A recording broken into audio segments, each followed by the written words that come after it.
Thank you very So much. thank you so much for listening to us. We're going to move into the question and answer session now. I noticed that some questions have been into the chat section. Please kindly mute your microphones, please. Thank you so much. Please, I hope you guys are enjoying this. Please, if you are kindly, say something, put something in the comment section so that we will see you and know that we've not been talking to ourselves. It's good to get feedback. Please put something in the comment section. If you enjoyed anything, if you enjoyed this our love story and how we evolved, please put something in the comment section, and then where we go into question and answer. Thank you, Sister Uwa. All right. We really appreciate the time, and we have so many questions here already. The first question is, how did you manage the culture parts in your marriage? I mean the part of man and woman and their duties at home. Okay, that's the culture part that you are referring to, the man and woman. Okay. So that's the first question. Should we take that first before we move to the next one? Okay. Do you take answer now? All right. How we manage the culture. Yes. The person is asking, how did you manage the culture part in your marriage? In relation to a man and a woman, right? Woman, yes, duties at home. House chores, duties. House chores. So this is what we do. This is what we do. We must pay attention from where we are coming from, the kind of upbringing we have, the kind of culture we are subjected to, the kind of religious mindset that we have, association that we are exposed to, and even the education as well. So who we are today, all of us, as we are here now listening to me now, who we are today is a function of the past programming based on the experiences that I just mentioned from those various factors. So that defines who we are now. So whatever it is you know now, you can't say is all there is to know about life and is all there is to know about relationship. In our own marriage, man and woman, there's nobody that is inferior. That is one understanding that we have. There's nobody that is inferior to each other. We just have gender differences. But I don't want to go into the point where we will now start making maybe arguments and rest like that, because when we go into the religious side of it and now say a woman supposed to submit to a man supposed to love the wife, people who have a cultural bias to it, you interpret life, you interpret subjects like this based on your filters, the filters of the programming of your mind that determine or define the filters that you have in viewing what something is all about. So as a man and as a woman, for us, we work as a team. Nobody is superior. If you don't share that mindset, it will be difficult. I need to go and sleep. If you don't share that mindset, it will be difficult to be able to work together. Will I say my wife does not submit to me? She submits to me 100%. Will I say I don't love my wife? I love my wife 100%. In our own case, submission is not one-sided. Submission is both ways. And therefore, if we don't have that mindset and the kind of worldview that you are coming from, then it will be difficult to be able to accept that. But we want to say here that nobody is inferior. You should be able to share that mindset. You should value each other, and you should be willing to give in to a superior opinion concerning any subject in the family. Anybody can do it. So I remember when we were having our children, my mother-in-law and my mom, collaborated to take care of me when I gave birth. But after then, of course, after a few months, and gratefully, I used to live not far from my mom. So she will always come in, help with the bath and do all the things that I need help, with. But after some time, of course, I have to learn to do on my own. So once my mom and my mother-in-law, gradually eases off, I tell you, one takes over the bathing of the children. I remember, especially for our last child, our daughter, my husband, started bathing her from a month plus, after my mother-in-law returned. back to the village. He was one bathing her. He washes their clothes. He if he needs to wash plates, he needs to wash plates. For us, we see it as it is our family, it is our interest. So it's not gratefully God has helped us. Of course, there's been a washing of our mindset, changing of mindset, but we no longer assign certain roles to certain gender. What needs to be done that is in the interest of the family is done, as long as it is for the interest of the family. So if tomorrow now I am not in the right frame of mind, or I'm not okay physically and I'm not able to cook, my husband will cook. Even though I love to cook, he will cook. If it's to do the laundry, he will do it. And it doesn't take anything away from him. It has not taken away from how I love and respect him. In fact, that has even increased my love and respect for him, knowing that he is not ruled by culture or ruled by popular opinion.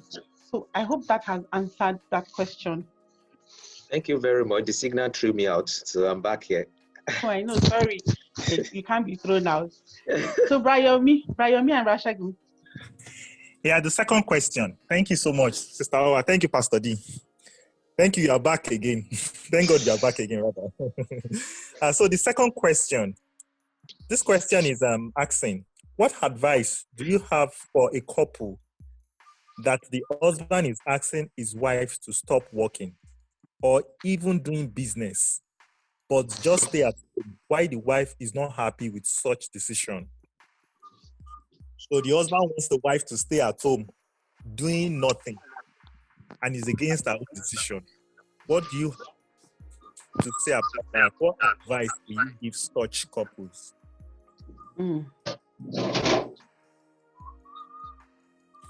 Let me say something, then maybe you can add yours.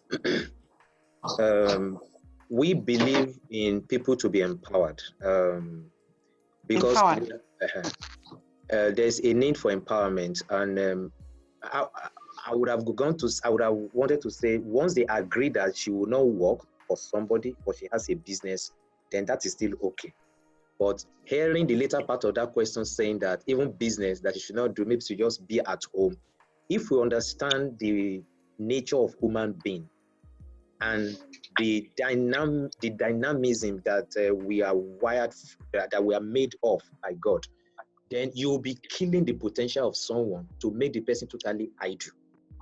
And obviously, that person, if the person have the kind of personality and drive and aspiration that's supposed to be a world leader, and you are trying to tell the person to stay at home, it will be a tough one.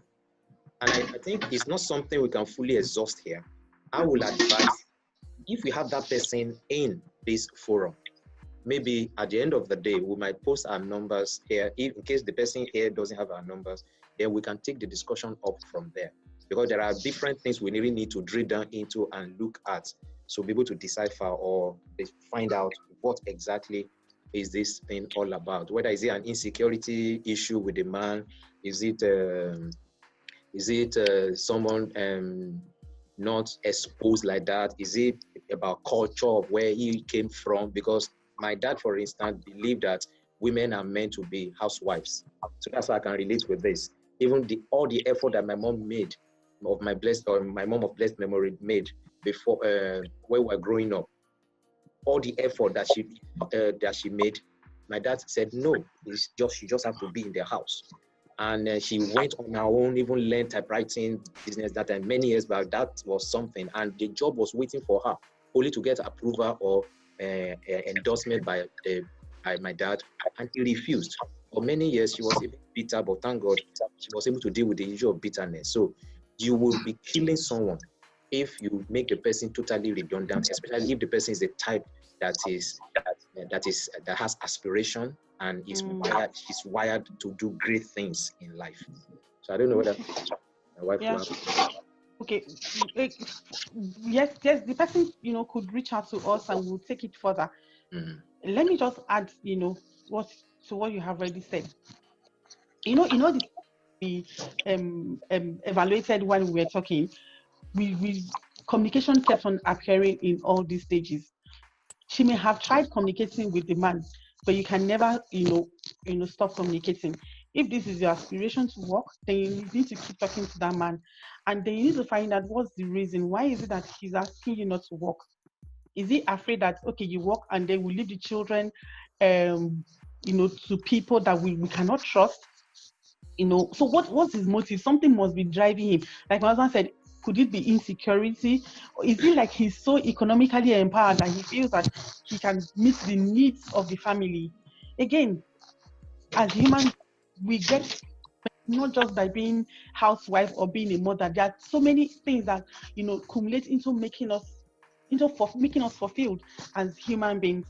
So you have to keep talking. You have to talk with your husband and find out why is it that he's not there. What's the motive, and address that motive. If it's how the children would be taken care of, then maybe you should put a structure in place and say, oh, maybe my mother's place is not too far. I have this support system. This is how I plan, for the children to be taken care of. If it's the fact that he has plenty of money, he doesn't even know what to do with it, let him know that life is transient. Or anything can happen. Nobody even planned for COVID. Now, people that were so comfortable, they had jobs before March, some of them don't have jobs now. So why not paint it for the interest of the family? Let him see that it is in the interest of the family. In fact, it is in his own interest for you to be economically empowered. Except there's an issue of him not trusting you. But even after that, it's still not enough. You have to paint it around the fact that it will do the family good. Because what if something happens to that his one source of income? Then that means the whole family is exposed, financially, and that won't be okay. So look, talk to him, keep painting the picture of how it will do well for the family. And again, I'm a woman and I'm a Christian. I don't I don't or look down on the place of to the place of prayers, or I don't look down on prayers. The Bible says that the hearts of kings and queens are in the hands of the Lord, and as the river, rivers, He will turn it to wherever He wants to turn it to. And you can also pray. God is the one that created him, so He can begin to turn him around and turn his heart around, so that he begin to see a change and have a different perspective. So yes, come and see us. But that's what I will have to say to that. Thank you. Yeah. Also, in addition to that, the person actually said that if the man, after several counseling and against all reasons, refused to shift his ground to allow her work, what can she do? I think we should just take the discussion beyond here, and if we talk, so that, because you said we have a lot of questions, and I think we spent some time on this one. So let's move on. The third question says, at what point is one expected to involve pastors and family in their marriage? At what point is one expected to involve the pastors and the family?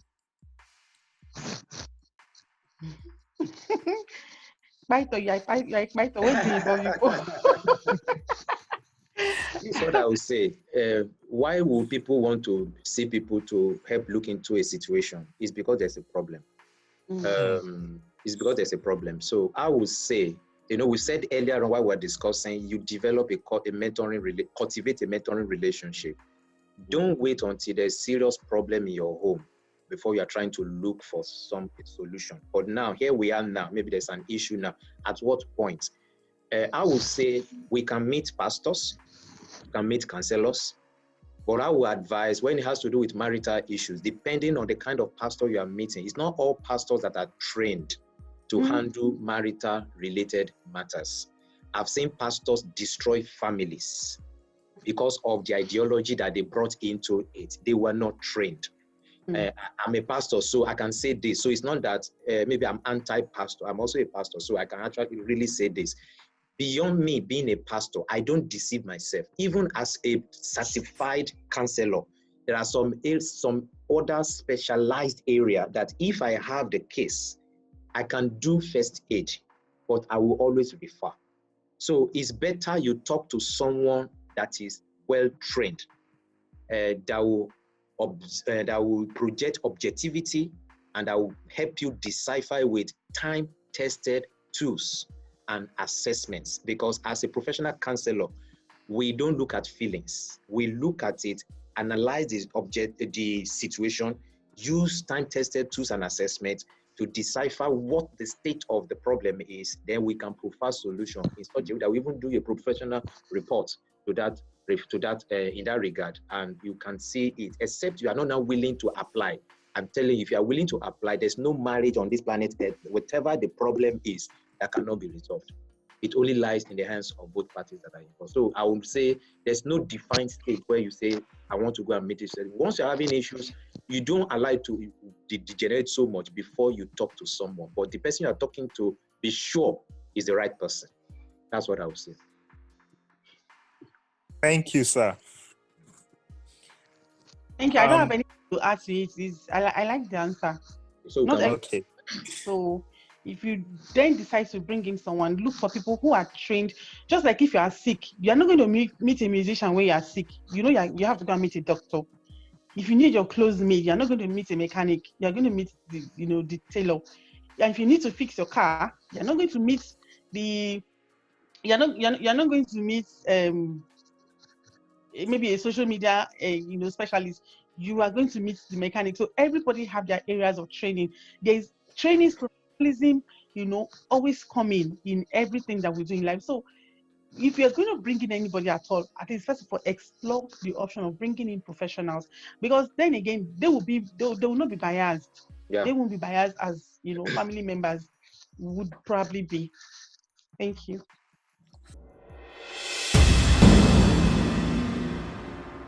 There's a link that has been posted in the group. Yes, I want to really encourage that you help us take the form and fill. The main objective is to be able to give feedback, because this platform like this we're striving to make it like once in a month. It's just a way of our own giving back to the society. And also there's also going to be a link that will be used, that will be sent on the resources that we have. There are books that we've written. The links would be projected, so that I will mention some of the topics for the books afterwards. But I just felt so that I don't forget, and before we get to the end, that we might not have time to talk about that. So thank you. We can move on. Okay, sir. In addition to what Pastor just said, we have resourceful books that you can always click on for purchase as well. I've posted it already on the chat. We can always get all the links there. Okay. And also the feedback form that we need to also fill, that has been posted on the chat group. We can always get all this. Thank you so much, everyone. So to the next question, sir. Yes. The next question says, please, what happens if one of the couple is a spendthrift and is not even open about his or her income? What do you advise the other party to do? Okay, baby. I can answer, but I want her to. Okay. So hello, sir. Before you go ahead, ma. Bro, I think you should take the next one. I think they are related also, so that we can be able to save time. Okay. All right. Okay. Also, it's also about finance. When the other party hides a finance, and when you now making money, when the other party hides his or her finance, and the other party now is now making money, the other party wants you to disclose your income. So what happened in that situation? Okay. See, the truth is, secrecy in any form in marriage is not advised. It's not advised. However, everybody have their money temperament. Some of us are aware of it, some of us are not aware of it. Some of us are spenders, some of us are hoarders, some save, some are risk takers, go into investment and just plunge in. So people's risk appetites are different, and some people are like, when they see, they buy, and God will take care of tomorrow. But the world is not designed that way. Even the scriptures, the Bible encourages that we save. Encourages that you save and you plan for tomorrow. So again, we'll go back to communication.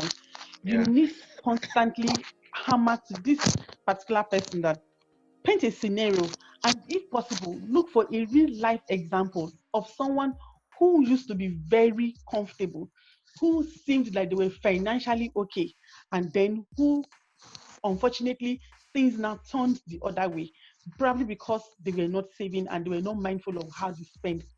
Some people learn by this from the stories of other people, but some people learn from experience. But in this case, it is not an experience that we will wish on anybody to learn from their own experience, because it will be terrible.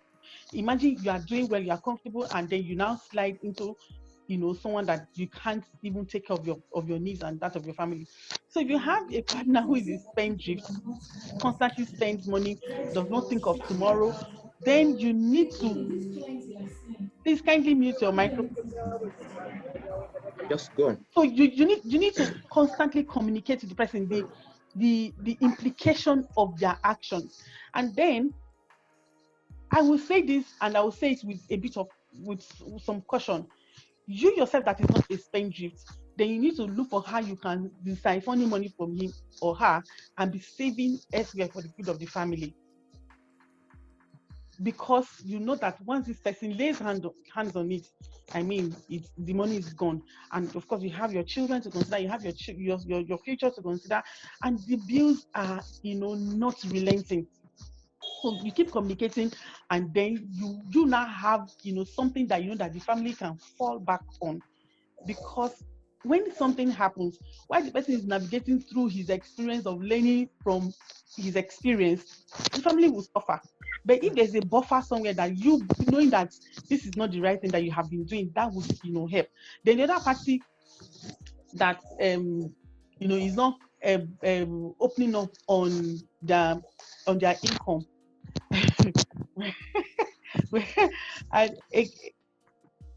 I would say that for that to happen, there's an issue of trust, and we both of them need to come clean. There's probably an issue of trust, because is that they don't trust that you will keep you. Maybe I'm not. Please, Brian, repeat the question again so that I don't miss it up. No, you are on track. I'm on track. Okay. Yes. So is there's an issue of trust, or the person is just not, again, culture. Some people grew up with the mindset that woman should not know how much a man earns. These things are culture issues, and they for those of us who are probably who are single here and you are not married, please, when you are in courtship or you are dating, it shouldn't all be fantasy, romance, and all. There are things you need to talk about. Talk about the person's culture, talk about the person's background, talk about what the person believes in terms of finances, in terms of upbringing, in terms of in-laws, those things that affect marriage. You need to talk about it so that you know the amount of war that you're going to wage when you get married, because these things did not just start today. The person that is a spendthrift did not just start being a spendthrift today. The person that hides information about their finances did not start today. If there's no trust issue, that is just the person's makeup, the person did not just start today. So on the side of singles, please talk about these things, address these issues before you commit yourself to a lifelong, journey. But now that you are in that relationship, then you guys, you need to talk about it. You need to devise the way forward. Thank you. I think I'll just add that culture can also play a whole lot. I grew up from a culture whereby you don't show a woman everything. So if somebody operates with that mindset, it could either be the man this time around, it could be the woman that came from that kind of a culture. So if the person will develop that kind of a worldview, so when time the person gets into marriage, the person will want to exhibit such cultural biases in it. So I would have shared that kind of perspective, because I grew up in an environment whereby you feel that you don't tell a woman everything. And when it's time to talk about something that is very important, you have important issues to discuss, women should step aside. It's men that have to discuss real issue. Thank God that I got exposed and I had the right association. I'm very sure my kind of wife that I have, I will not have been able to get married to her, because that's our nature will not allow such kind of a person. I know if she has sensed that from the beginning, we would not have been married together. So sometimes it could be from a cultural background that thing played out that way. So because of time, I'm looking at time now so that we don't stretch it too much. Maybe we can take 2 more questions. Then any other question that are not answered, then we'll note them down. Please, we'll encourage if we can leave on the feedback column. There's a segment in the form web that shows email. If you can leave your email, once we respond to all the other questions that are not yet responded to, we'll send either email to all of us just to capture that. Thank you very much. So maybe we can take 1 or 2 more questions, then we can put it closer to okay.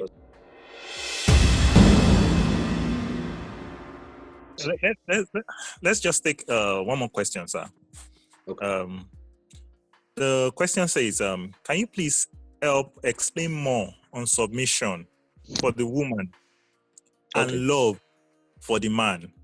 Should a woman submit to a decision that is obviously bringing the family to destruction just because we ask her to submit? Okay. Let me talk from the perspective of the man. Then she will talk from the perspective of a woman for a man to love. I'll talk from the perspective of a woman to submit. Submission is within the context of what God expects. It is unconditional. But we don't tell people to submit to the point where you compromise your godly relationship with God, or you submit to the detriment of your family going down the drain. And that's why I won't say it categorically on this platform to say, so because of that, don't respect him. Because of that, don't love her.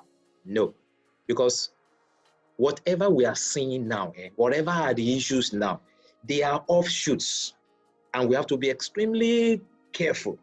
We have to dig down to the roots to know what is causing it. In my professional practice, there's what we call the tree of life. Call it the tree of life.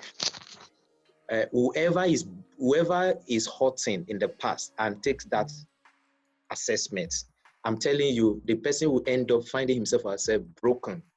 And I've had quite a number of cases like that people will be shedding tears because it's like it reveals your life from a clear perspective. And you are seeing how your life is being played out in a video from where you started from as a child to where you are today.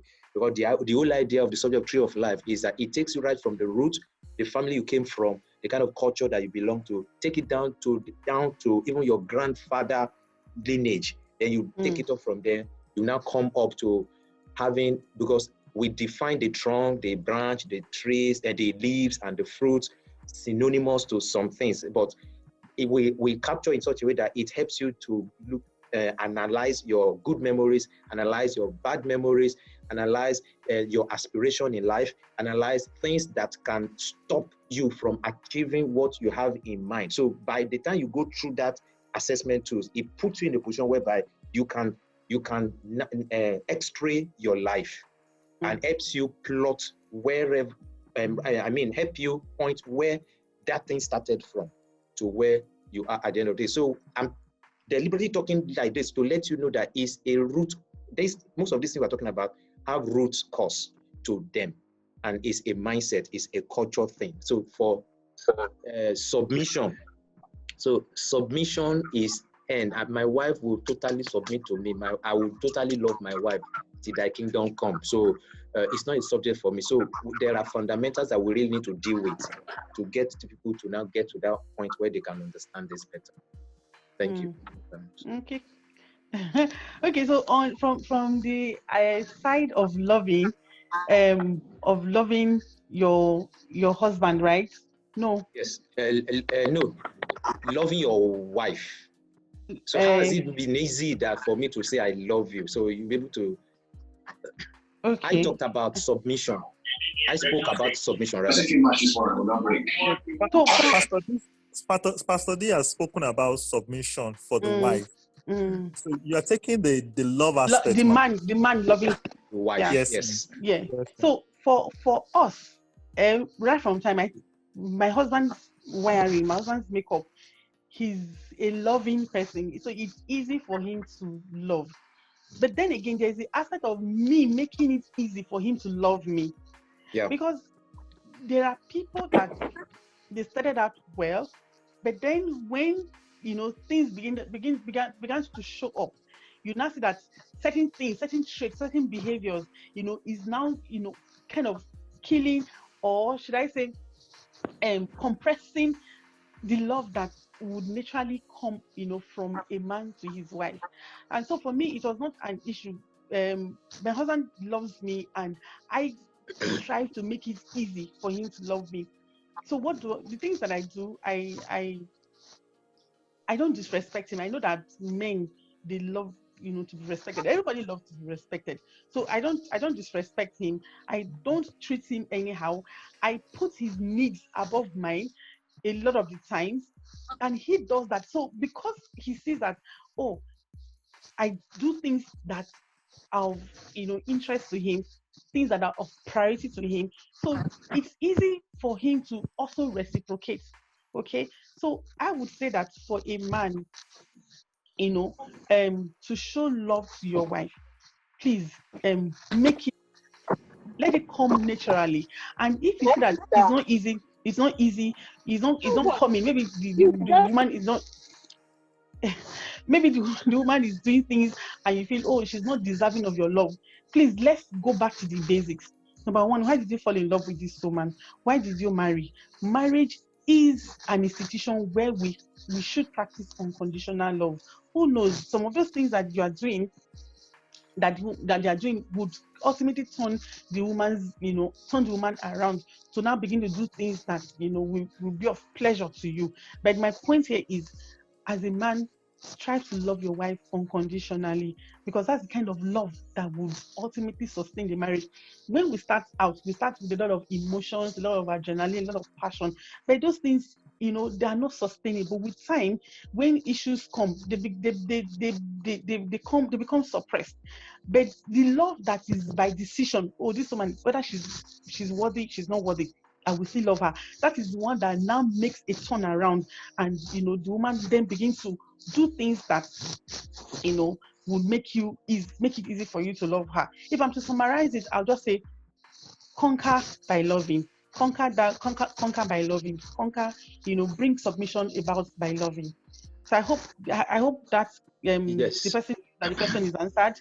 Yes, Yeah. what I'll just add is this: sometimes when somebody, I would say the party that is willing to make a change, but is seeing that the other partner is making it difficult, if you can come towards a professional counselor can work with you and give you perspective on how best you can go back and meet your partner and start to do some things that will help your partner now start noticing a difference. And at the end of the day, it can work, because sometimes it's not both parties you are able to talk to at the same time. If one party refuses, then you can work with that one person, and that one person is the one that can now work the scripts that's supposed to be needed to make the marriage eventually work out. Some worked, some didn't work. Like I said, there's no matter how professional you are, the state of a marriage cannot be better than the state at which the parties involved are willing to allow it to go, or the extent to which they want to allow it to go. So that's what I would say. That. So thank you, sir. Thank you, ma. Thank you very much. Any other question? Let's take the very last one. There's one that this question is so interesting. I'm seeing one in the comment section. Sister Awa. Yes, I've seen it. And I know the people asking it. They're my mommies. I know them. Okay. What if your husband refused to ask his sister to ask her guests to leave that night? What would you have done as a typical man to protect? What would you have done as it is for a typical man to protect their siblings? When I saw the question, I was already smiling. I saw it on your face. What would I have done? Truly, nothing. That's the truth. We're talking about a total stranger that your sister brought. So because the man does not want to, confront, you now put the lives of every one of us at risk. You don't know this man. No introduction was done from the beginning. He just came, he sat down, you greeted your sister, I greeted my sister, your sister, and then, we're just watching TV. We served them food, they ate, they're just watching TV. Nothing. I mean, that is not reasonable as far as I'm concerned. It's not reasonable. if someone brings in a stranger to your home, the person should introduce the stranger to you and say, my brother, my sister, this is this person, this is who the person is to me, this is what the person intends to, this is why the person is there. I mean, it's simple respect, simple courtesy, because it is your home. It is your home. I'm the wife of that house. It is my home. So I feel that at least we were owed some form of explanation, but we're not giving any. But beyond that, a lot of things have happened. So I knew, the scenario we're in. Explanation or no explanation, who is this person? How safe are we with the person? So if my husband has said, I cannot confront, truth be told, me being me, I will call my sister into aside and say, this person, we don't know him. Is he safe? I'm not comfortable.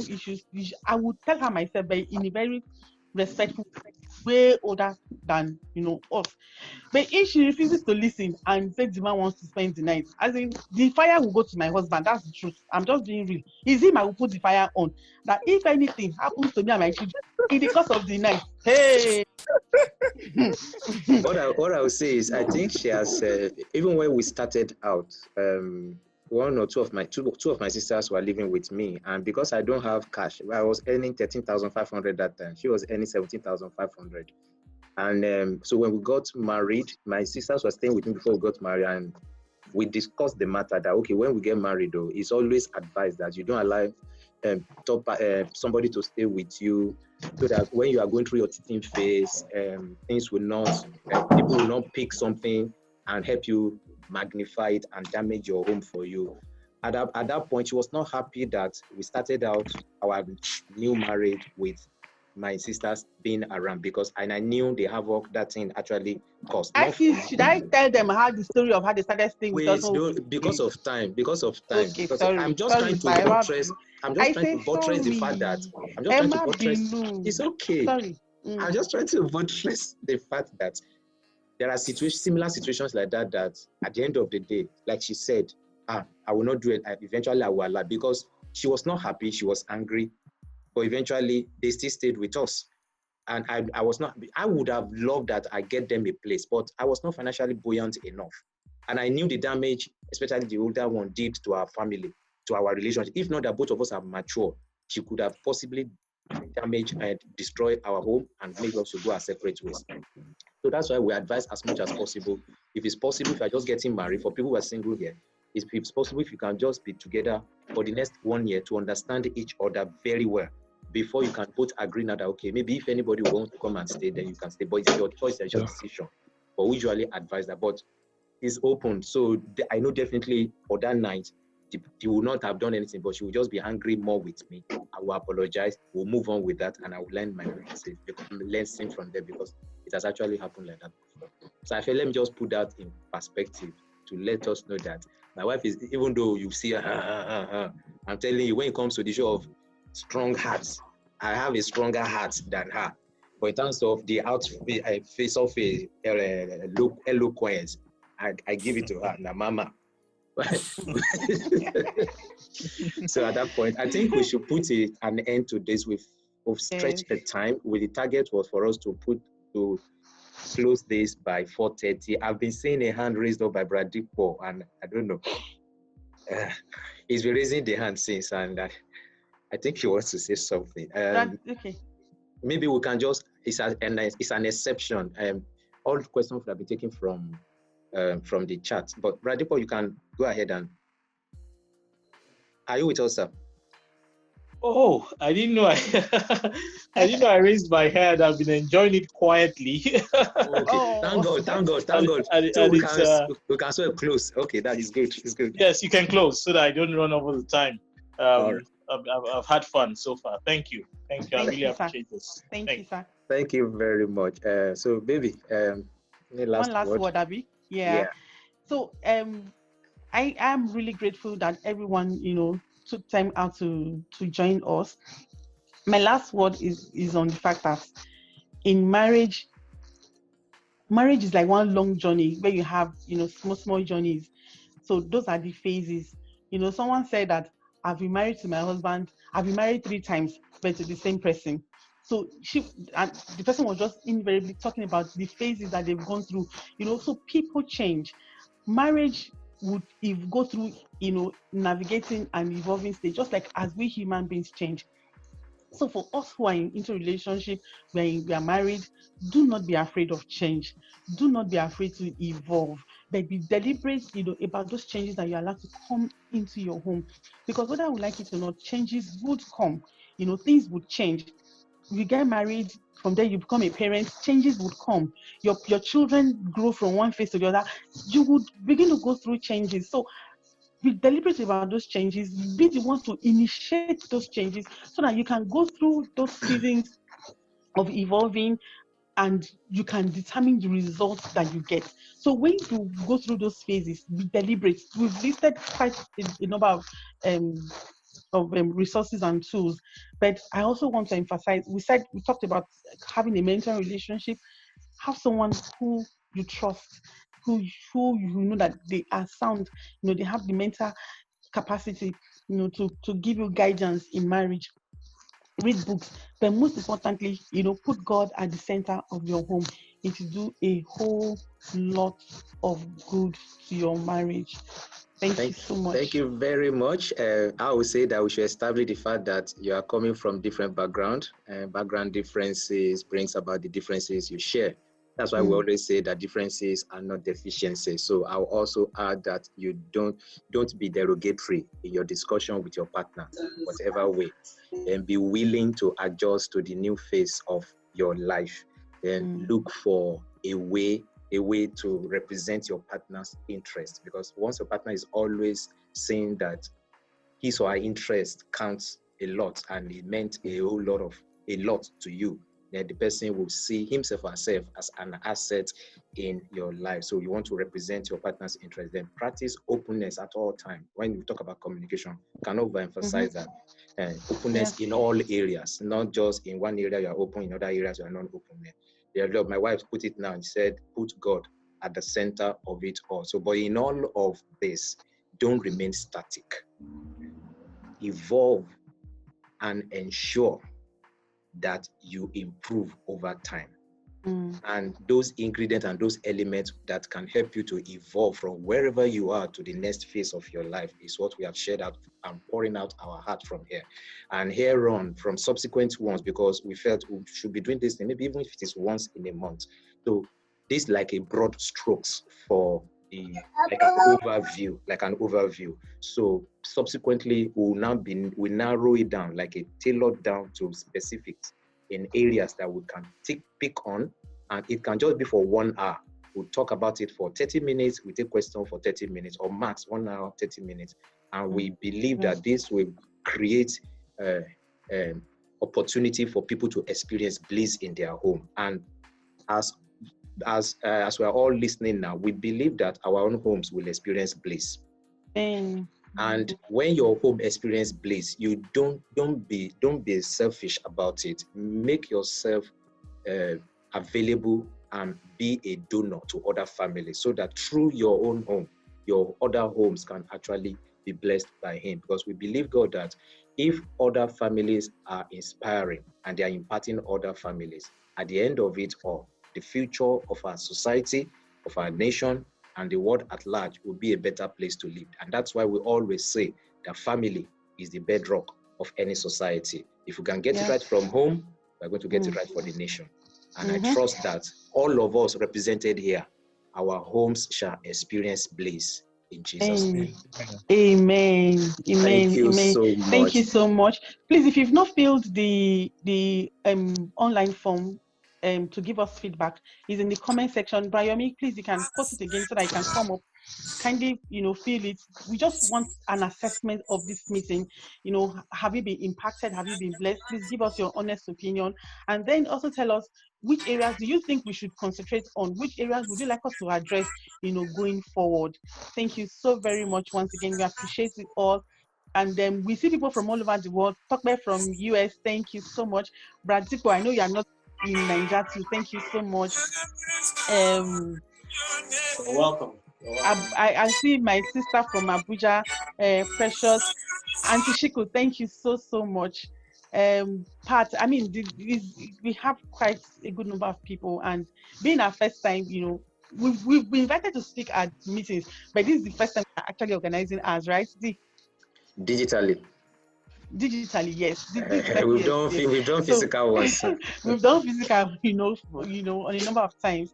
So we are so grateful for taking time out to join us. The resources, they're actually there also. Maybe we can also repost that one. There are 4 books: Conflict Management, Ready, Set, Read. That's talking about premarital fundamentals, Infidelity, and 21-day affirmation. So the links are there to be able to, if you have to purchase, you can purchase that. But before we go, I think it's good if we can see each other's faces so that we can say hello. Yes, hi.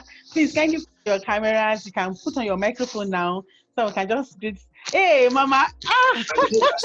Thank you so much, ma. Thank you. That's okay. Thank you. I might not be able to call all the names, but I want to say thank you. Thank you. Thank you. Thank you. Okay. Are you still around? Put on your microphone. Mommy, thank you so much. Mommy had been in since from the beginning. Yes. Thank you, Mommy. Mommy, please put on your microphone.